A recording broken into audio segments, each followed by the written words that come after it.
Hey everyone! Welcome back to Ante Vlog.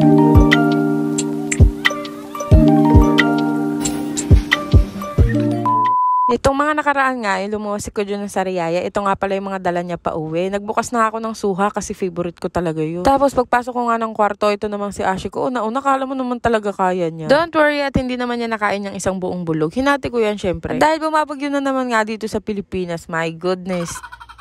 Dadami na naman ang lahi ng kambing.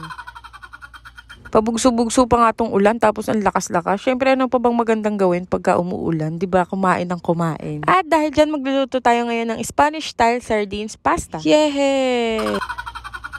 Sobrang dali nga lang nito lutuin kaya kayang-kaya nyo to. Kaya kung sawa na kayo sa spaghetti, carbonara, pancit, pwedeng-pwede nyo tong itry. Sobrang konti lang din ang ingredients nito. Itong kamatis lang, tapos bawang sibuyas. Tapos itong pasta natin, tsaka yung Spanish sardines. Una natin gagawin, syempre magluluto tayo nitong pasta. Lalagyan natin ng mantika, tsaka asin na kaunti para lang hindi sila magdikit-dikit. Hindi ko rin pala to niluto ng matagal. Gusto ko kasi chewy yung pasta. Ayoko naman nung lamog siya. Kaya inahon ko na rin siya agad nung medyo malambot na. After that, i-drain na lang natin siya. Tapos bubuhos na lang natin siya mamaya dun sa may sardine. Nakakasunod ba? Nakakasunod?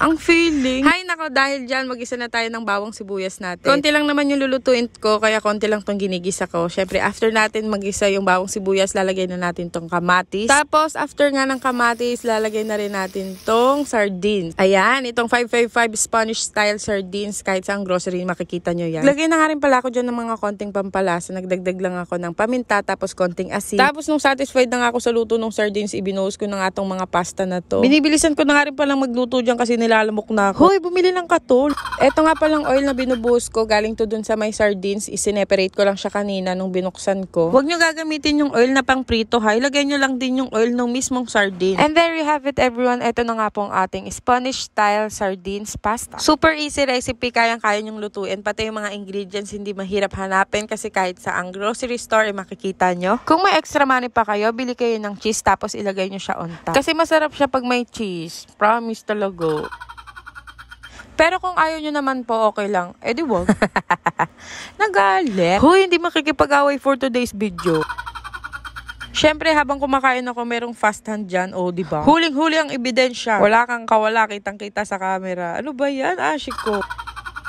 At dahil hapunan ko na nga ito niluto, syempre pinagluto ko pa rin sila papa nitong gulay na may sabaw. Never magsasawa sa gulay. Syempre for the healthy living tayo. Ito na nga pala yung mga dala ni Kadyo galing sa Riyaya. Niluto ko na siya kaagad. At alam nyo ba, basta pag si papang nagpaluto, it's a no-no sa mantika yan. Kaya for the gulay, tsaka inihaw lang dapat. Gusto ko nga rin maging ganun eh. Minsan nga tinatry ko pero hindi ko talaga kaya. Hinahanap talaga ng kalamnan ko yung kanin tsaka mantika.